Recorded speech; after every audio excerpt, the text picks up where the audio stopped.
धनू एवढा गॉगल काढ.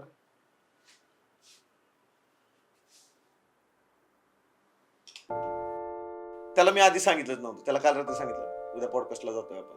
एवढा विश्वास आहे मला, आणि त्यांना पण माहिती आहे ऋषी जिथं नेईल तिथं आपण डोळे झाकून जायचंच. कंपोजिशन मुळातच एक आत्मा आहे गाण्याचा. म्हणजे आपल्याला लोकांना त्यांच्या काळजामध्ये गाणं किती खोल पोचवायचंय हे कंपोजिशन ठरवतं. तुम्ही लिरिक्स रायटर आहे, तर मग लिखाण कसं करता तुम्ही? लिखाण मी पायानेच लिहितो. मी लहानपणापासून पायानेच लिहितो.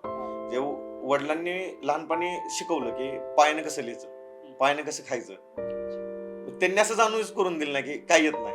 त्यामुळे मला ती लहानपणापासून पायानेच लिहायची सवय. तिथं मला प्राची म्हणून एक मुलगी भेटली. म्हणजे आमचं चांगलं लव्ह मॅरेज आहे, आम्ही पळून लग्न केलेलं आहे. आणि आता आम्हाला मुलगा आहे. तिनेच सगळी तयारी केली पळून जायची. अजून छंद कुठले आहेत का? छंद क्रिकेट. बरं. Cricket is in my blood.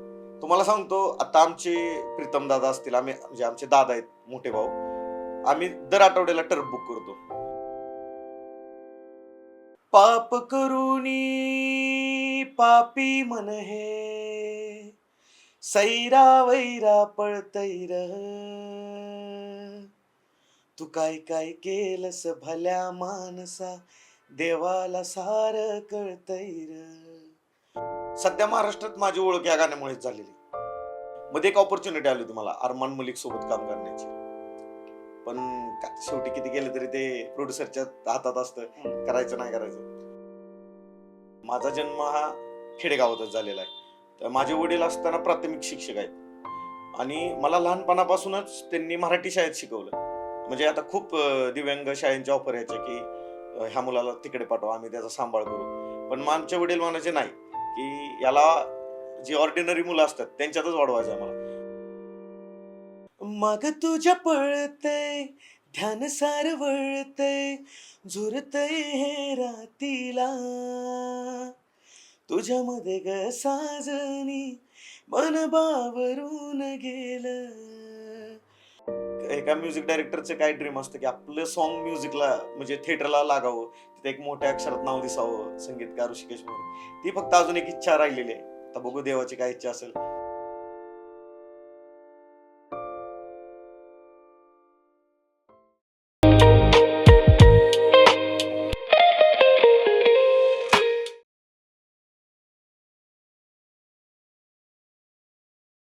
नमस्कार, मी तुषार चाचर आणि भाऊच्या कट्ट्यामध्ये आपलं स्वागत आहे. भाऊचा कट्टा म्हणल्यावरती दरवेळेस नवीन नवीन विषय असणार आहे. तर आजचा विषय थोडासा जरा वेगळा आहे. आज आपल्या भेटीला आलेले आहेत भाऊच्या कट्ट्यावरती ऋषिकेश मोरे, जे सिंगर पण आहेत, कंपोजर पण आहेत, आणि त्यांचे भरपूर प्रोजेक्ट्सही चांगले आहेत चालू. तर आपण भेटूयात ऋषिकेश मोरे सरांना. तर थोडीशी आपल्या प्रेक्षकांना माहिती द्या की तुम्ही कुठे राहता, कुठून आलात वगैरे. नमस्कार, मी ऋषिकेश मोरे. मी फलटण तालुक्यातील दुधेबावी गावात राहतो. सध्या मी फलटणमध्येच राहतोय. अच्छा. मी ॲक्च्युली म्युझिक डायरेक्शन, सिंगिंग आणि लिरिक्स तिन्ही गोष्टी सध्या करतोय. अच्छा. धनू एवढा गॉगल काढ.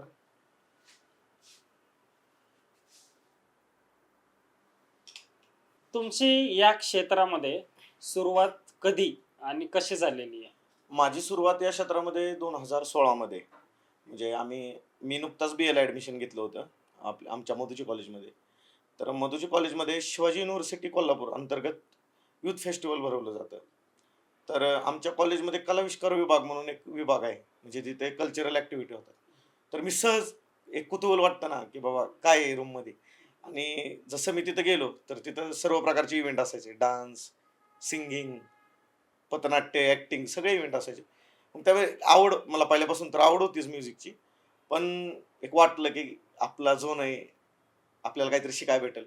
मग तिथं मी गेलो. तिथं मग आमचे गुरु, म्हणजे माझे पहिले गुरु देवेंद्र डांगोरे सर, ते भेटले. त्यांनी मला म्युझिक काय असतं ना हे सांगितलं. म्हणजे तिथून मला कळलं की बाबा हा हे अशी चाल असतात, अशा गजली असतात, हे राग असतात. मग तिथून मी हळूहळू माझं स्वतःचं म्युझिक क्रिएशन चालू केलं. त्या टायमिंगला तुम्हाला असं डोक्यामध्ये विचार की आपण दिव्यांग आहे, तर देवानी तुम्हाला दिव्यांग म्हणून एक गोष्ट, म्हणजे एखादी गोष्ट कमी दिलेली आहे, तर देवाने तुम्हाला एक दुसरी पॉवर पण दिलेली आहे, की तुम्ही सॉन्ग्स कंपोजिशन करता, लिरिक्स लिहितात वगैरे, गातात वगैरे पण तुम्ही. तर त्याच संदर्भात त्या टायमिंगला असं काय वाटलं का, की आपण दिव्यांग आहे, आपण ह्या गोष्टी करू शकत नाही किंवा काय? नाही, मुळातच कसं झालं, माझा जन्म हा खेडेगावातच झालेला आहे. तर माझे वडील असताना प्राथमिक शिक्षक आहेत आणि मला लहानपणापासूनच त्यांनी मराठी शाळेत शिकवलं. म्हणजे आता खूप दिव्यांग शाळेंच्या ऑफर यायच्या, की ह्या मुलाला तिकडे पाठवा, आम्ही त्याचा सांभाळ करू. पण मग आमचे वडील म्हणायचे, "नाही, की याला जी ऑर्डिनरी मुलं असतात त्यांच्यातच वाढवायचं आहे मला." त्यांनी लहानपणापासूनच मला जिल्हा परिषदमध्ये शिकवलं. त्यामुळे त्याची कधी जाणीवच झाली नाही, की आता तुम्हाला माहीत नाही, की फलटण माझे एवढे मित्र आहेत, म्हणजे रेग्युलर माझ्यासोबत नाही म्हटलं तरी हा धनु असतो कंटिन्यू. तुम्हाला सांगतो असे एक 4-5 माझे मित्र आहेत, जे कंटिन्यू आम्ही सोबत असतो. पण मला कधीच त्याची जाणीव झाली नाही. म्हणजे मित्रपरिवार तुमचा एकदम मस्त आहे, मस्त, की मस्त. जे कोणत्याही गोष्टीमध्ये तुम्हाला सपोर्ट करतातच. येस, नक्कीच. जेव्हा तुम्ही या क्षेत्रामध्ये आले, हं. तुम्ही विचार केला, प्रॅक्टिस केली असेल भरपूर हां. वगैरे, तर मग तुमचा पहिला प्रोजेक्ट तो कोणता होता आणि तो तुम्हाला कसा भेटलेला आहे? मी म्हणजे त्यावेळेस नुकतीच सुरुवात केली होती म्युझिक डायरेक्शनची आणि गोविंद चिकणे म्हणून नातेपुतेचे एक डायरेक्टर प्रोड्युसर आहेत. ते मला भेटले, की असं-असं गाणं करायचं ऋषी सर, काहीतरी गाणं लिहा. मन बावरून गेले, एक सुंदर असं कंपोजिशन केलं आणि त्यानिमित्त आम्ही माझी पहिली भेट म्हणजे माझा सेकंड गुरु कुणाल करन, आम्ही भेटलो पनवेलमध्ये एलिक्झर स्टुडिओला. त्याच्यानंतर मग तिथं मी म्हणजे ऑलरेडी म्युझिक केलं होतं पुण्यातच. मला फक्त रेकॉर्डिंग सोनाली सोनवणे यांचा वोकल घ्यायचा होता म्हणून आम्ही पनवेलला गेलो होतो एलिक्झर स्टुडिओला. तर तिथे गेल्यानंतर असं झालं, की मी मेल सिंगर तर एक हिंदी गायक बोलवला होता आणि आता प्रोड्युसरची इच्छा होती तो गायक सध्या त्यांना कुठून तरी मिळाला होता. चालेल म्हणलं करूया रेकॉर्ड आणि सोनालीचं रेकॉर्ड झालं आणि त्याच्या दुसऱ्या दिवशी आम्ही मेल वोकल रेकॉर्डिंग ठरवलं. तर तो हिंदी सिंगरची एवढी मजा आली, की म्हणजे त्याला प्रोनाउन्सिएशनच येत नव्हतं मराठीचे. ळला ड म्हणायचा, र म्हणायचा अच्छा. आणि आम्ही त्यावेळेस कोण-कोण होतो, विजय भाटे, आम्ही, कुणाल करण आम्ही असं बसलो होतो आणि मग मला तर ते काय पटतच नव्हतं आणि वेळ जाणं पण मला ते बरोबर वाटत नव्हतं. मग मी त्याला मधूनच रेकॉर्डिंग थांबवलं आणि जा म्हणलं. त्यावेळेस कुणाल करण बोलले, की "हे मायनस ट्रॅक कुणी गायलाय?" आणि मुळातच मला सिंगिंग हा प्रकारच झेपत नाही खरं बोलायला गेलं. तर आता लोकांना वाटतं, की ह्याचा आवाज चांगला आहे, तू कर, तू कर. आता मी माझे जे कंपोझिशन असेल ते गातो चांगल्या प्रकारे. मग तिथं मायनस ट्रॅक मी रेकॉर्ड केला होता माझ्याच आवाजात. मग कुणाल दादा बोलला, की "तूच गा ना, तुझा आवाज चांगला आहे, मायनस ट्रॅक इतका अप्रतिम गायलाय." मग मी विदिन म्हणजे अर्ध्या तासाच्या आत माझं रेकॉर्डिंग झालं. आणि ते गाणं आता YouTubeला रिलीज आहे बघा, मन बावरून गेले. म्हणजे माझा पहिला प्रोजेक्ट जो आता चांगला रिलीज आहे. मग ऑन द स्पॉट अशी गोष्ट घडली, की रफ ट्रॅकसाठी तुमचा आवाज होता येस, आणि समोर तुमच्या सोनाली सोनवणे, येस, ज्या खूप छान येस. सुप्रसिद्ध सिंगर आहेत. त्यांची गाणी भरपूर छान आहेत वगैरे. तर त्यांच्यासोबत काम करण्याचा अनुभव कसा होता तुमचा? म्हणजे मुळातच काय झालं सोनाली सोनवणे यांची गाणी तर महाराष्ट्रभर सगळ्यांनाच माहीत आहेत. तर एक आमचं ठरलंच होतं, की सोनाली सोनवणेच घ्यायचे गाण्याला. मग आमचा कॉन्टॅक्ट झाला विजय सोनवणे त्यांचे भाऊ यांच्यासोबत. म्हणजे एक ती एक्साइटमेंटच होती, की फर्स्ट टाईम आपण एक चांगल्या नामांकित सिंगरला रेकॉर्ड करून घेतोय. आणि एक ती प्राउड मोमेंट होती, की ॲज अ म्युझिक डायरेक्टर आपण त्यांना डब करून घेतोय पुढे बसून. म्हणजे ते म्हणजे अंगावर शहारे आता येत आहेत, की ती मोमेंटच वेगळी होती. आणि सोनाली सोनवणेंनी पण अप्रतिम ते गाणं गायलेलं आहे. एक 2 लाईनी आपण सरांकडून गाऊन घेऊयात. तर त्याची माझ्या आवाजातील लाईन अशी, माग तुझ्या पळतय ध्यान सार वळतय झुरतय हे रातीला तुझ्यामध्ये ग साजनी मन बावरून गेलं तुझ्यामध्ये ग साजनी मन बावरून गेलं. छान, छान. खूप छान. मस्त आवाज आहे.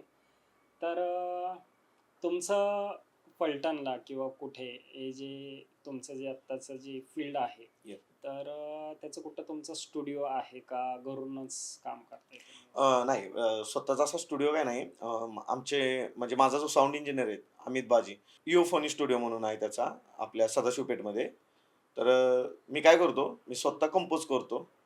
त्याला पाठवतो सॉन्ग आणि काय अरेंजिंग असेल त्यावेळेस मग मला अपडाऊन करावं लागतं पुण्याला. तर अपडाऊन करताना किंवा आता मी एक दोन गोष्टी थोड्याशा बघितल्या की गॉगल काढताना पण तुम्हाला मित्रांची वगैरे सोबती कोणतरी पाहिजे.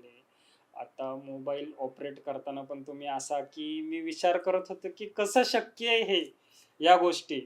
तर तुम्ही एवढ्या लांबून म्हणजे फलटणवरतून समजा पनवेलला जाताय किंवा पुण्याला येताय किंवा XYZ कुठेही तुम्हाला लोकेशनला जायला लागतं. तर मग त्या टायमिंगला कसं मॅनेज करता तुम्ही या गोष्टी? मी डोळं झाकून माझे मित्र म्हणजे किती गेले तरी माझे राईट हँड आहेत. आता माझा खास मित्र सगळ्यात धनु आता सोबत आहेच तुम्ही बघितलाच हो. त्याला. मी फक्त आवाज टाकायचा हं. आणि त्याने तो पूर्ण करायचा. अच्छा. म्हणजे एवढं आमचं बॉन्डिंग खास आहे, की आता इथं पॉडकास्टला याच्या आदल्या रात्रीच आमचं बोलणं झालं. हं. काय त्याला अजून माहित नव्हतं. आता सरांचा आणि माझा ते 4-5 दिवसापूर्वी फोन झाला होता, की पॉडकास्ट आपण असं सिलेक्ट करूया. त्याला मी आधी सांगितलंच नव्हतं. त्याला काल रात्री सांगितलं, "उद्या पॉडकास्टला जातोय आपण." एवढा विश्वास आहे मला आणि त्यांना पण माहिती आहे, ऋषी जिथं नेईल तिथं आपण डोळे झाकून जायचंच. म्हणजे पूर्ण विश्वास आणि तुमच्यासाठी कधीही टाइम कधीही, काढू कधीही. शकतात आणि कधीही येऊ शकतात ते. कितीही बिझी शेड्यूल असू दे त्यांचं. हां, मी एक फोन केला का नाही, "आता कुठे आहे?" हं. दुसऱ्या मिनिटाला ते माझ्यापाशी असतात. मस्त. एखाद्या कुठल्याही प्रोजेक्टमध्ये हं. की तुम्ही काम केलेलं आहे किंवा काम डन झालेलं आहे आणि डन झाल्यानंतर मग ते तुमच्या कुठल्याही एखाद्या प्रॉब्लेममुळं ते कॅन्सल झालेलं आहे काम. असं झालेलं आहे कधी? असं खूप वेळा झालं. आता 2 मूव्ही करतोय मी. आता 2 मूव्हीची गाणी रेडी आहेत. त्याचं म्युझिक झालेलं आहे. रेकॉर्डिंग सध्या स्टॉप केलंय. पण ते काय तांत्रिक अडचण किंवा प्रोड्युसरचं काय असेल, त्याच्यामुळे म्हणजे माझी तर खूप इच्छा आहे, की आता मी अल्बम तर करतोयच. पण एक एका म्युझिक डायरेक्टरचं काय ड्रीम असतं, की आपलं सॉन्ग म्युझिकला म्हणजे थिएटरला लागावं. तिथे एक मोठ्या अक्षरात नाव दिसावं, संगीतकार ऋषिकेश मोरे. ती फक्त अजून एक इच्छा राहिलेली आहे. आता बघू देवाची काय इच्छा असेल, हां. कसे पण प्रोजेक्ट येतील. प्रयत्न तुमचे प्रयत्न चालू चालूच आहे. आहेत. चालूच आहे. बरोबर आहे. तर ते प्रोजेक्टमध्ये भरपूर तुमचे प्रोजेक्ट्स आहेत, सॉन्ग्स वगैरे येस. आहेत. तर त्याच्यामध्ये अशी कधी फसवणूक झालेली आहे का तुमची? की काम करून घेतलेलं आहे, हां आणि तर जे ठरलेलं मानधन आहे, हं. तर ते दिलेलंच नाहीये किंवा कमी दिलेलं आहे? नाही असं कधीच झालं नाही. कारण जी लोकं काम करून घेतायत, ते ॲक्चुअलीच आता माझ्याकडे बघून तर कोण असं करेल असं वाटत नाही. म्हणजे असा तर अनुभव आला नाही अजून आणि भविष्यात पण नाही यावा. बघू अजून असा तर काय अजून अनुभव आलेला नाही. त्या सॉन्गच्या प्रोजेक्ट, अल्बम सॉन्ग असो किंवा अदर तुम्ही प्रयत्न करताय, की मोठ्या बिग स्क्रीनला वगैरे पण आपले प्रोजेक्ट्स यावेत वगैरे. हं. तर मग तुमचे ॲग्रीमेंट होत असतीलच. येस.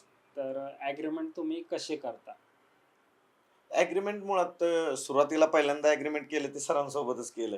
त्याच्यानंतर ॲग्रीमेंट मग कळलं, की बाबा ॲग्रीमेंट असं असतं. तर मी एक गाणं घेतलं होतं आणि म्हणजे कसं होतं स्टुडिओतून गाणं घेतलं होतं. मी पर्चेस केलं होतं ते गाणं. त्याचं कंपोझिशन मी नंतर चेंज करून आणि नंतर मी ते सरांना दिलं होतं. सरांना दिल्यानंतर मग त्याच्यावर क्लेम केला तिसऱ्याच व्यक्तीनं. क्लेम केला. मग ते आमची अडचण झाली. मग सरांनी एक सांगितलं, आता सरांसारखा समजूतदार माणूस होता. सर म्हणले, "मला दुसरं गाणं करून दे." सरांना मग एका आठवड्यात दुसरं गाणं करून दिलं. अ, आणि मग त्याच्यानंतर ते ॲग्रीमेंटला खरी सुरुवात तिथून झाली आमची. हं, हं. मग तिथून मग आता प्रत्येक सॉन्गचं काय असेल ते ॲग्रीमेंट आम्ही करूनच घेतो. ओके. म्हणजे ॲग्रीमेंटबद्दल आता तुम्हाला पूर्ण माहिती वगैरे येस. आहे. हां. परत मानधनाचा विषय असेल तर प्रत्येक प्रोड्युसरचं बजेट कसं वर-खाली असतं जरा. तर त्या टायमिंगला तुम्ही कसं मॅनेज करता? सुरुवातीला असं होत होतं, की आता मी स्वतः म्युझिक डायरेक्टर आहे. तर लोकं फक्त अरेंजिंगच्याच पेमेंटबद्दल बोलायची. म्हणजे एवढंच देतो, आम्ही एवढ्यातच गाणं करतो, आमचं एवढंच बजेट आहे. पण लोकांना ह्या गोष्टी अजून कळत नाहीत, की त्याच्यामागच कंपोझिशन आलं, त्याच्यामागे कष्ट आले, की म्युझिक कशाप्रकारे आपल्याला रचलं पाहिजे. त्याचं अरेंजमेंट कशाप्रकारे केलं पाहिजे. हे सर्वस्वी म्युझिक डायरेक्टरची ती कलाच असते. त्याचं कोणीच मानधनाचा विचार बी करत नाही आणि बोलत पण नाही. त्यामुळे मी आत्ता एक नवीन असं म्हणजे कुणाचाही प्रोजेक्ट असू द्या, त्यात सांगतो, की माझं वैयक्तिक म्युझिक डायरेक्शनचं मी एवढं घेणार, अरेंजिंगचं एवढं आणि लिरिक्सचं एवढं. पहिलं कसं व्हायचं, मी फक्त अरेंजिंगचाच पेमेंट घ्यायचो. सुरुवात होती त्यावेळेस माझी नुकतीच. त्यामुळे मी जास्त पेमेंटही मागत नव्हतो. मी तुम्हाला खोटं नाही सांगत, मी 5-5 हजारमध्ये मी गाणी केलेली आहेत. माझ्या स्ट्रगलिंग पिरियडमध्ये किंवा माझ्या जो सुरुवातीचा काळ होता त्यावेळेस. लिरिक्स रायटर आहे हं. तुम्ही. लिरिक्स कसे सुचतात तुम्हाला? किंवा एखादा असा झोन आहे का, की मी या टायमिंगलाच मला चांगले लिरिक्स सुचतायत वगैरे? त्याचं रहस्य तर अजून मलाच कळलं नाही. मी लिरिक्स लिहितो कसा? हं, म्हणजे काय होतंय, म्हणजे आता दुसरे लिरिक्स रायटर असतात. मला एखादी धून सुचली. आता मी त्यांना कन्वे करणार, मी त्यांना पाठवणार धुवून, ते लिहिणार. मग मला काही शब्द आवडणार नाहीत. मग एक दिवशी असा विचार केला मी, की आपणच लिहू. काय काय सुचतंय, काय सुचेल ते लिहू. मग हळू करत आणि मी सगळ्यात जास्त अभ्यास करतो साऊथ म्युझिकचा. साऊथ म्युझिकमध्ये काय बाबा, कशाप्रकारे डेमो मांडलाय त्यांनी, कशाप्रकारे स्ट्रक्चर आहे त्यांचं, कंपोझिशन स्ट्रक्चर आहे. मग ते लिरिक्स ट्रान्सलेट करून म्हणजे काय नक्की त्यांना बोलायचंय. असं करत मग मी माझी स्वतःची गाणी लिहायला लागलो. म्हणजे जे सुचल ते लिहायचो. Fill in the blanks. कोणताही शब्द टाकायचा, काय करायचा, त्याचा अर्थ नंतर जुळवत बसायचं. मग हळूहळू करत इतकी सवय झाली की आता ते अंगवळणी पडले. आता मी माझ्या सॉन्गचे लिरिक्स मी स्वतःच लिहितो. लिरिक्स रायटर मी हायरच करत नाही आता. कंपोजिशन कसं की एखाद्या लिरिक्स रायटर दुसरा आहे हा. आणि तुमच्याकडे तो प्रोजेक्ट फक्त कंपोजिशन साठी आलेला आहे, तर मग ते कसं हँडल करता तुम्ही? कसं म्हणजे कंपोजिशन आपल्या प्रेक्षकांना सांगा की कंपोजिशन नक्की काय आहे. कंपोजिशन मुळातच एक आत्मा आहे गाण्याचा. म्हणजे आपल्याला लोकांना त्यांच्या काळजामध्ये गाणं किती खोल पोचवायचंय हे कंपोजिशन ठरवतं. अर्जिंग तर पार्ट आलाच. पण कंपोजिशनच मेन गाणं ठरवतं, की गाणं किती लेव्हलला जाईल, कशा लेव्हलला जाईल. आता एखादा लिरिक्स रायटर आला माझ्याकडे, तो बोलला, की असं लिरिक्स नुसतं त्याने काय कंपोज केलेलं नसतं. त्याच्यात काय डोक्यात मीटर असेल त्यानुसार तो कंपोज करतो. त्याच्यानंतर मग मला ते पहिल्यांदा खूप डिफिकल्ट जायचं. कारण शेवटी किती केलं तरी तो त्याचा डोक्यातला मीटर असतो आणि आपल्या डोक्यातला मीटर वेगळा जातो. मग नंतर हळूहळू जसं सराव होत जाईल, मग एखादा लव्ह सॉन्ग आहे तर एखादी थीम असेल किंवा एखादं गाणं आपण जुनं ऐकलेलं असतं बघा. म्हणजे खूप सारे गाणे ऐकलेले असतात. त्यामुळे एखादा आपला राग डोक्यात राहिलेला असतो तो. ते धून सारखी फिरत असते. मग त्याच्यातच काही मॉडिफाय करून त्याला ती चाल द्यायची. मग ते किचकट जास्त कसं असतं कारण तो मीटर बसत नाही. त्याला खूप वेळ जातो कंपोजिशनला. लिरिक्सला एवढा वेळ जात नाही, पण कंपोजिशनला खूप वेळ जातो. कधी असं झालेलं आहे की बाहेरून लिरिक्स आलेले आहेत आणि तुम्ही कंपोजिशन येस, करताय, खूप वेळा. तर कंपोजिशन करताना आपल्याला काही लिरिक्स मध्ये चेंज करायला लागतो खूप वेळा. थोडासा, तर मग त्याच्यावरतून काय झालेलं आहे का नाही मला हा शब्द पाहिजेलच आहे, मग त्या टायमिंगला कसं हँडल हा, करता, एक काय लिरिकिस्ट करता? होते, आमच्या फलटणचेच आहेत. त्यांनी मला गाणं पाठवलं आणि मी जवळ त्याचा अख्खाच मीटर बदलला, अख्खा अंतरा बदलला. त्यांना मी काय सांगितलंच नाही बदलला म्हणून. ज्यावेळेस गाणं रेकॉर्डिंगला बोलावलं मी त्यांना, की म्हणलं या रेकॉर्डिंग चाललंय आपल्या या गाण्याचं. त्यांना बोलावलं त्यावेळेस त्यांना ते शॉक बसला, की हे तर मी लिहिलंच नाही. म्हणजे असं खूप वेळा करावं लागतं. काय वेळेस एखादी ओळ बदलावी लागते. काय वेळेस पूर्ण कडवं पण आपल्याला कॉम्प्रोमाइज करावं लागतं. शेवटी किती केलं तरी डोक्यात कंपोजिशन वेगळं असतं आणि रायटरनं जे लिहिलेलं असतं तर त्याचा मीटर लिहिलेला असतो. बरोबर आहे. त्यामुळे असं खूप वेळा झालंय. पण लिरिकिस्टच एवढे चांगले भेटलेत, की ते काही बोलत नाहीत. शेवटी ज्यांचं त्यांचं क्रेडिट त्यांना दिलं तर तेही खुश, आपणही खुश.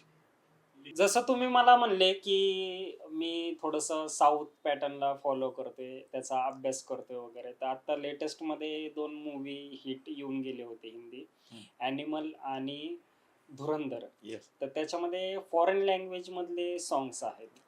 तर तसं तुम्ही काय मिक्स वगैरे करण्याचा प्रयत्न केलेला आहे का? किंवा इन फ्युचर वगैरे काय प्लॅन आहे का? की तसं काहीतरी मिक्स एक नवीन आपल्या प्रेक्षकांसाठी, आपल्या फॅन्ससाठी आपण काहीतरी नवीन प्रेझेंट करूयात? नक्कीच माझ्या डोक्यात तो प्लॅन चालूच आहे, की काहीतरी युनिक, लोकांना काहीतरी युनिकच आवडतं. पण आपलं पब्लिक, मला काय वाटतं, आपलं पब्लिक आहे मराठी.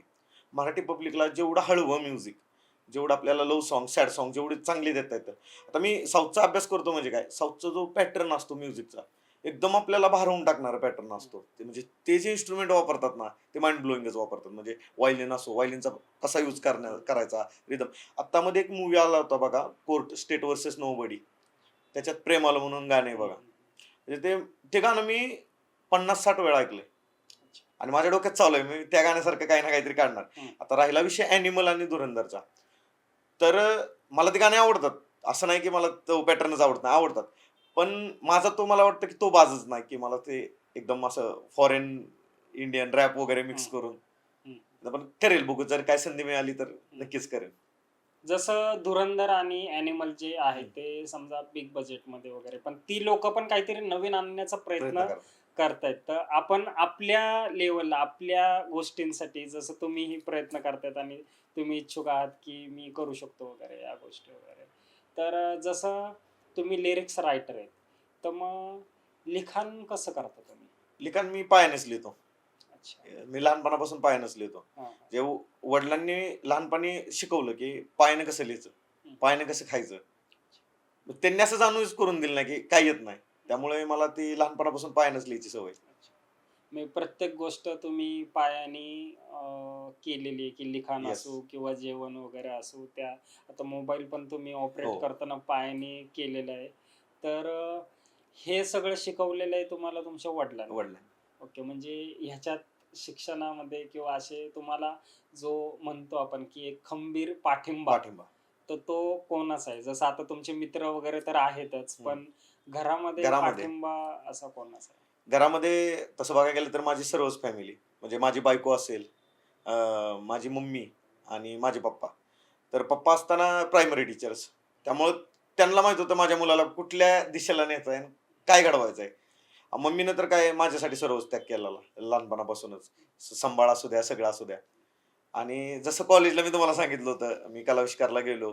तिथं मी माझी जर्नी स्टार्ट झाली. शो करणे काय असतील ते. तिथं मला प्राची म्हणून एक मुलगी भेटली. म्हणजे आमचं चांगलं लव्ह मॅरेज आहे. आम्ही पळून लग्न केलेलं आहे. अच्छा. आणि आता आम्हाला मुलगा आहे. म्हणजे आणि माझा भाऊ, माझी बहीण, माझ्या 2 बहिणी आणि माझा भाऊ. हम्म. आता माझी मोठी बहीण आहे. मोठी बहीण ही माझ्यापेक्षा लहान. ती आता एम-बी-बी-एस झालेली आहे डॉक्टर.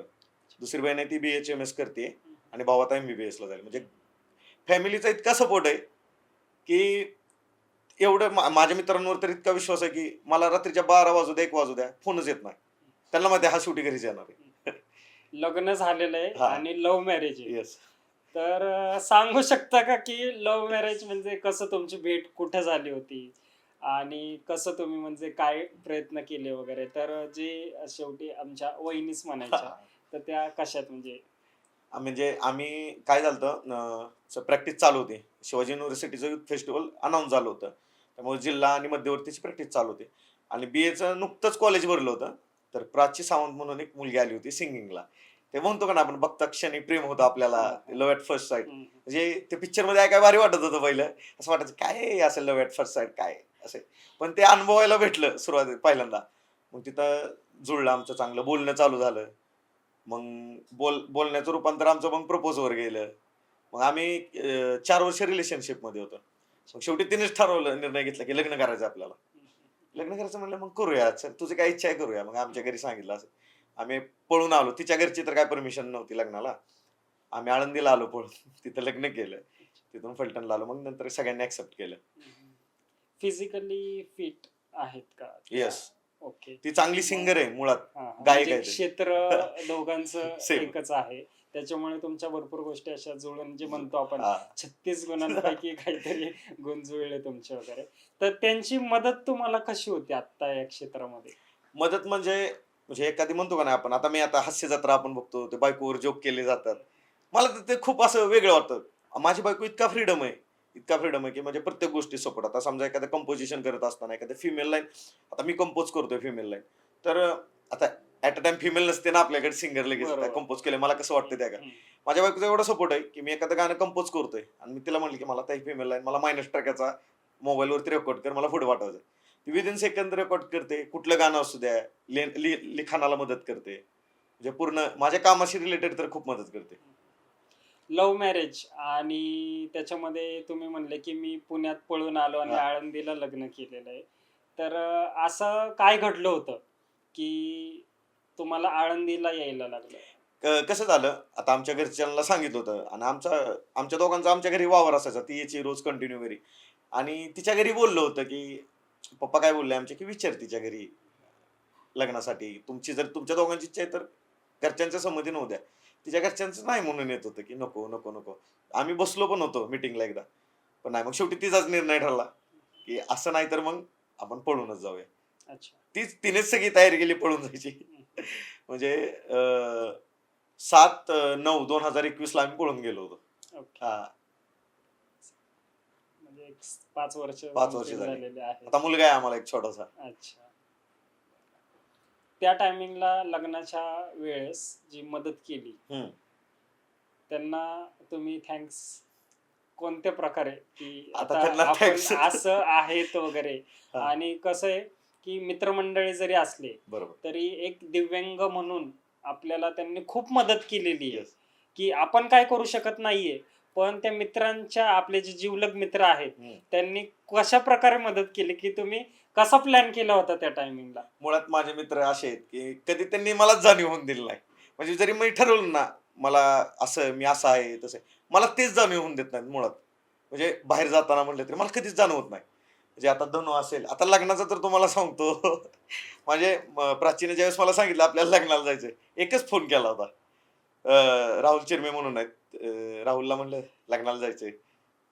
दुसऱ्या मिनिटाला गाडी घेऊन आला होता. बरं लग्नाला जायचंय, आम्ही 4 जण जायला पाहिजे. गाडीत आम्ही 8 जण होतो. अच्छा. 8 जण आम्ही आळंदीला होतो. गाडीत बसायची जागा नव्हती. हां, हां, हां. 8 जण आम्ही आलो, लग्न केलं, परत पलटणला आहे त्याचं. ओके. हां, म्हणजे धनु असेल, काय असेल. हां, हां, हां. हे मित्र तर मला हिऱ्यासारखेच आहेत. हं, हं. त्यात काही वादच नाही. लग्नानंतर त्यांच्या साईडने वगैरे काय आता कसं आहे? व्यवस्थित आता आहे? व्यवस्थित. आता सगळे एक नंबर चालू आहे बघा. हां, हां. सगळे खुश आहेत. आता शेवटी किती केलं तरी मुलीने ॲक्सेप्ट केले.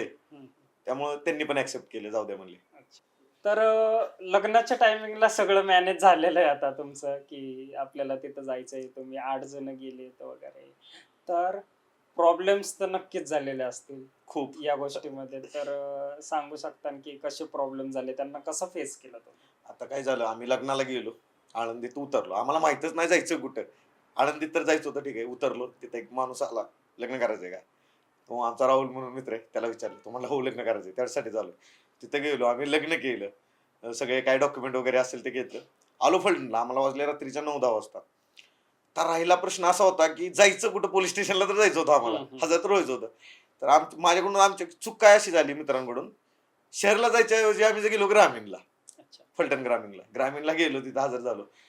प्राची बोलली, "आम्ही लग्न केले." त्या मॅडम म्हणल्या, "साहेबच नाहीत आता, सकाळी या 10 वाजता." हं. आमचा प्लॅन काय होता, आत्ताच सगळे मिटवायचं, घरी जायचं.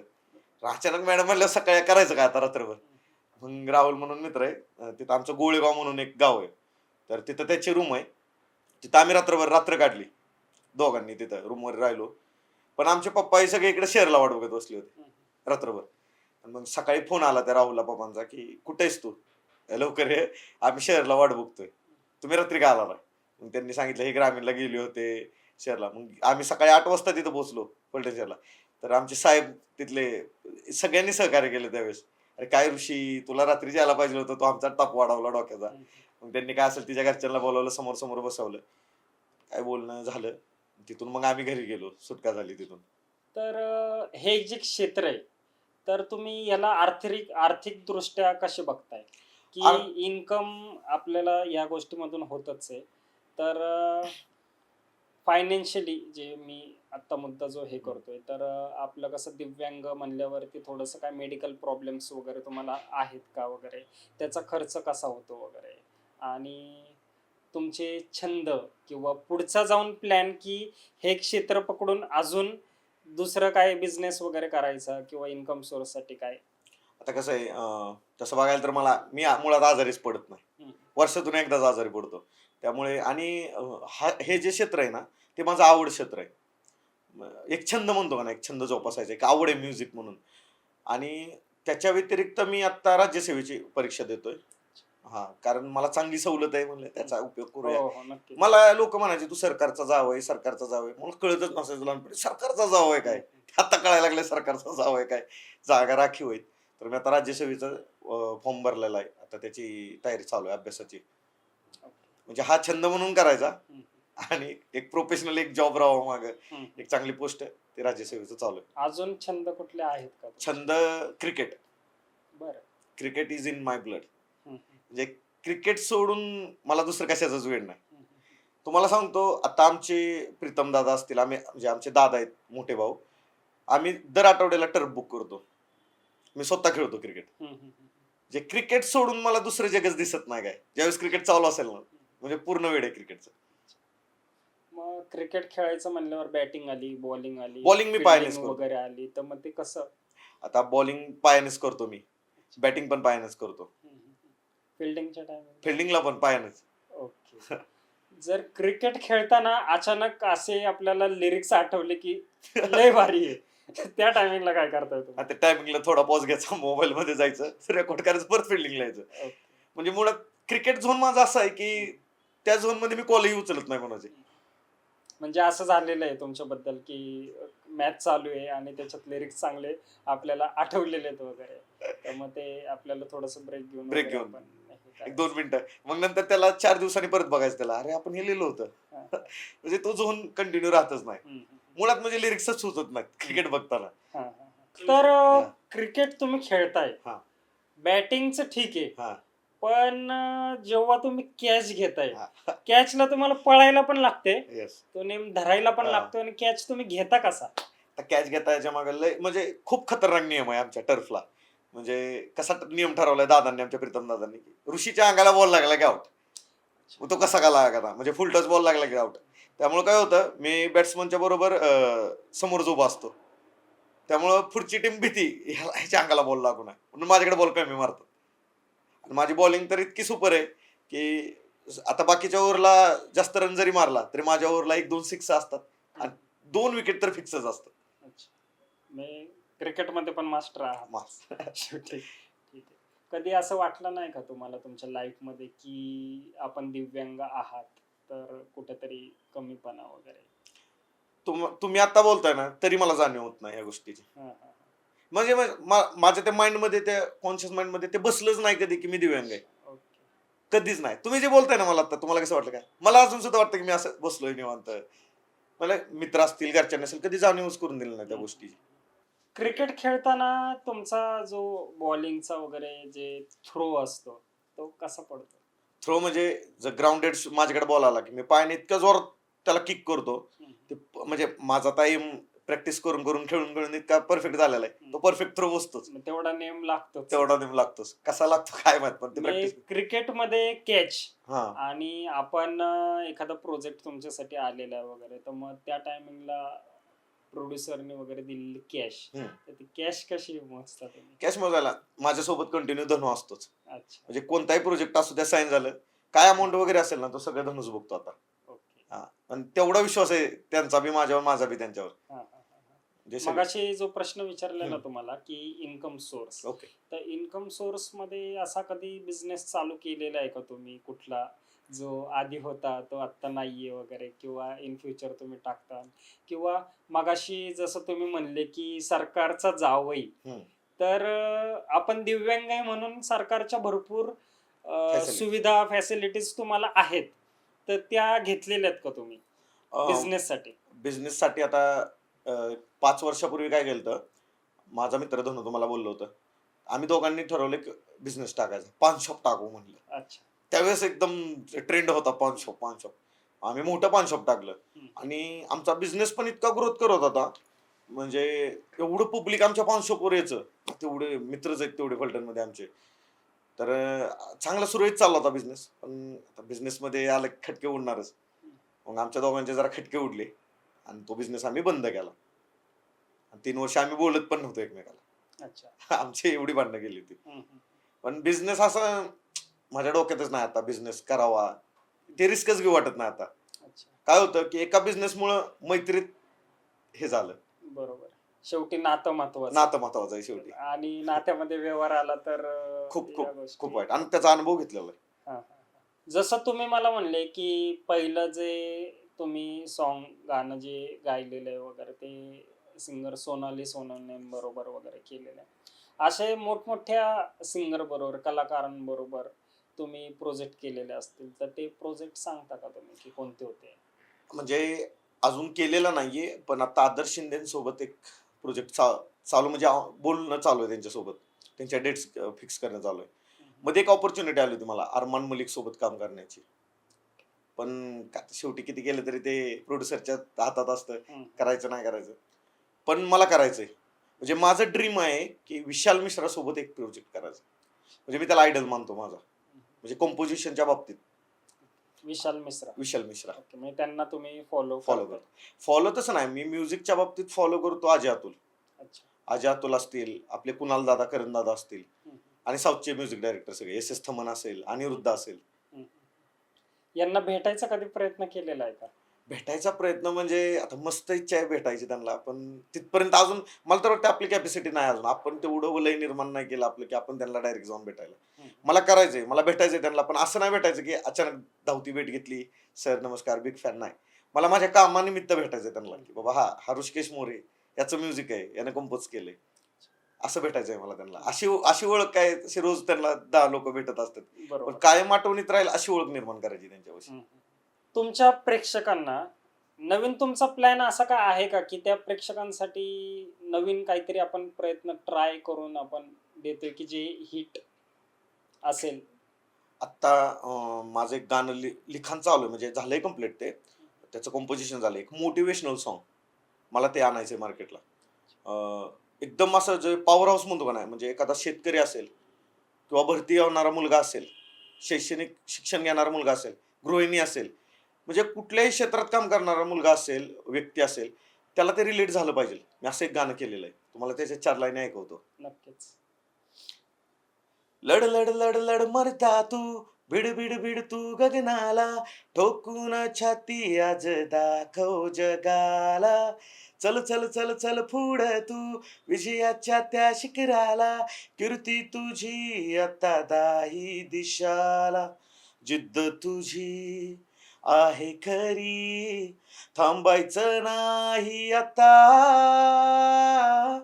नाही तू सामान्य, नाही तू सामान्य. मस्त. अंगावर अशी शहारे आल्यासारखं झालतं.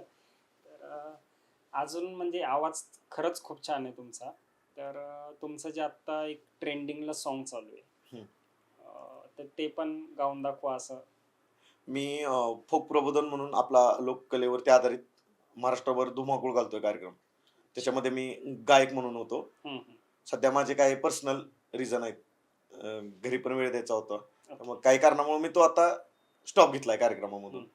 पण मी ते गाणं घेतलं, म्हणजे जे आमचे निर्माता आहेत फोक प्रबोधनचे, पूजा नवतारे, शेखर नवतारे, त्यांनी मला ते गाणं सुचवलं, की असं असं गाणं आहे, तू गा.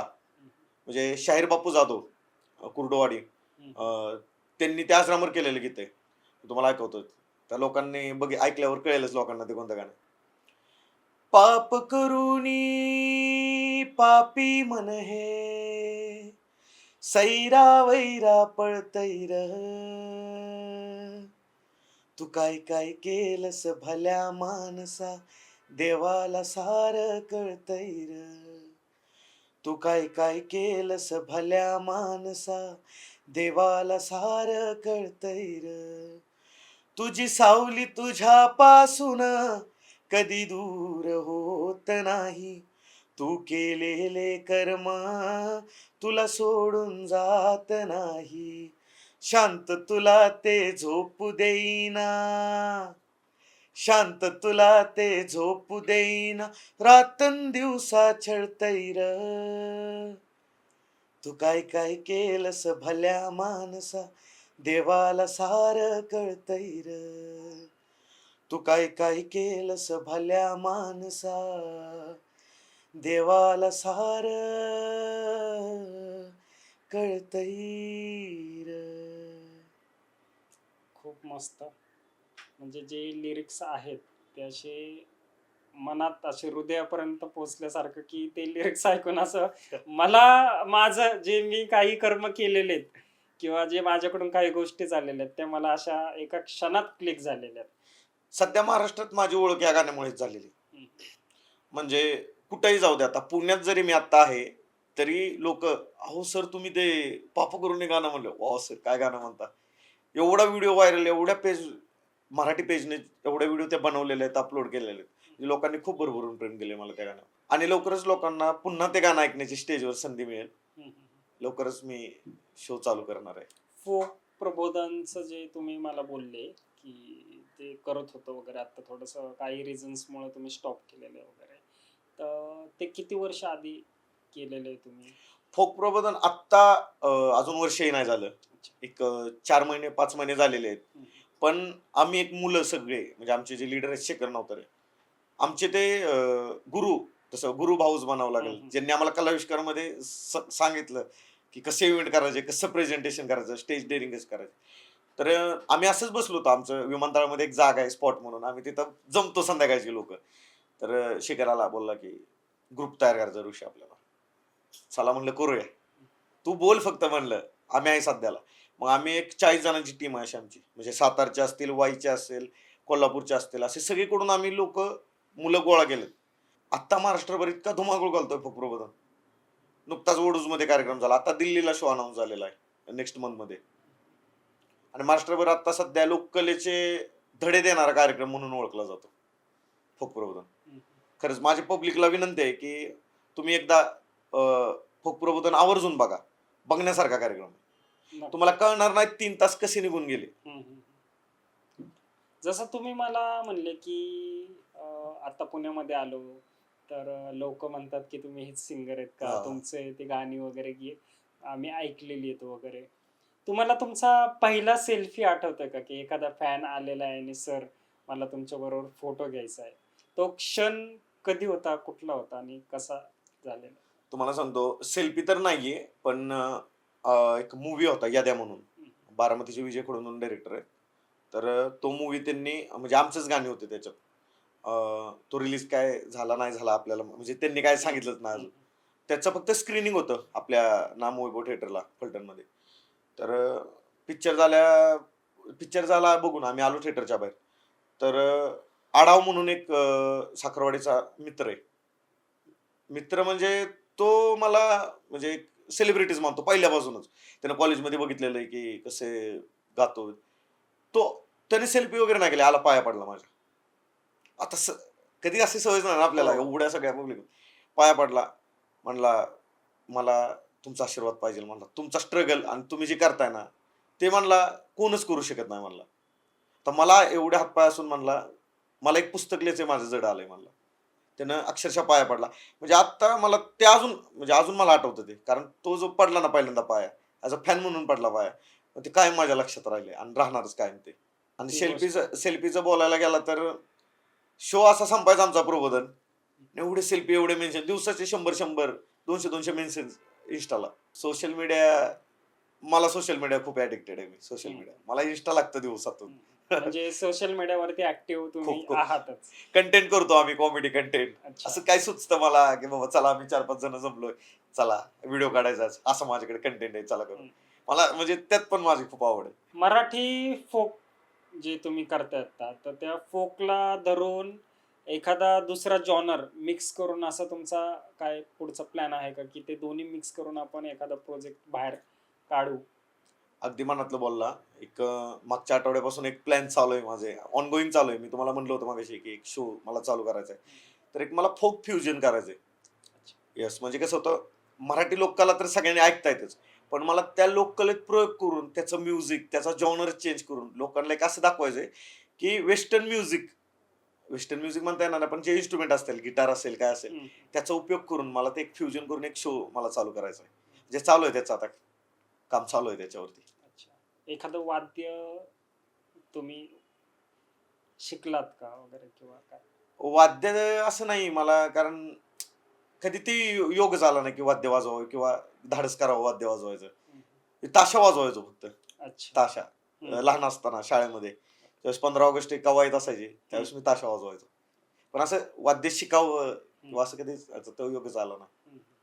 तुमच्या बरोबर म्हणजे भाऊचा कट्टा ला आपण जे तुम्ही भेटलात, तुम्ही तुमची जी लाईफची जी जर्नी आहे वगैरे काही खरंच तुम्ही तुमच्या लाईफमध्ये भरपूर गोष्टी केलेल्या आहेत वगैरे आणि दिव्यांग आहेत ह्याचं तुम्हाला काहीच वाटत नाही किंवा तुमच्या माइंडमध्ये त्या गोष्टी एक म्हणजे कानाकोपऱ्यात पण नाहीये. आणि माझं म्हणणं असं आहे की दिव्यांग जरी असले तरी प्रत्येक गोष्ट देवाने त्यांना पूर्ण भरभरून दिलेली आहे आणि ते लोकांसमोर सादर पण करतायत. तर तुमचे सॉन्ग वगैरे जे हिट जात आहेत वगैरे लोकांना ते खूप आवडत आहेत. तर तुमच्या पुढच्या वाटचालीसाठी भाऊचा कट्टा आणि आमच्या पूर्ण टीमकडून खूप खूप खूप शुभेच्छा तुम्हाला. आणि तुम्हाला भाऊच्या कट्ट्यावरती येऊन कसं वाटलं? भाऊच्या कट्ट्यावर आलोय तर असं खरंच कट्ट्यावरती बसल्यागत वाटलं. म्हणजे एखादा जवळचा मित्र आम्ही कसं गप्पा मारतो रात्रीचा तसं कट्ट्यावर बसून तो फील आला. तर मी प्रेक्षकांना भाऊचा कट्टा माध्यमातून एकच गोष्ट सांगतो की रडायचं नाही, लढायचं. नक्कीच. तुम्ही जे ठरवाल ना त्यात तुम्ही यशस्वी होणार. पण ते ठरवलं पाहिजे आधी आणि ते प्लॅन्स तुम्ही वर्क केले पाहिजेत. 2 रस्ते असतात माणसाला चालायला. 2 ऑप्शन असतात. तर निवडायचा कुठला हे सगळं आपापल्या तुमच्याच हातात आहे.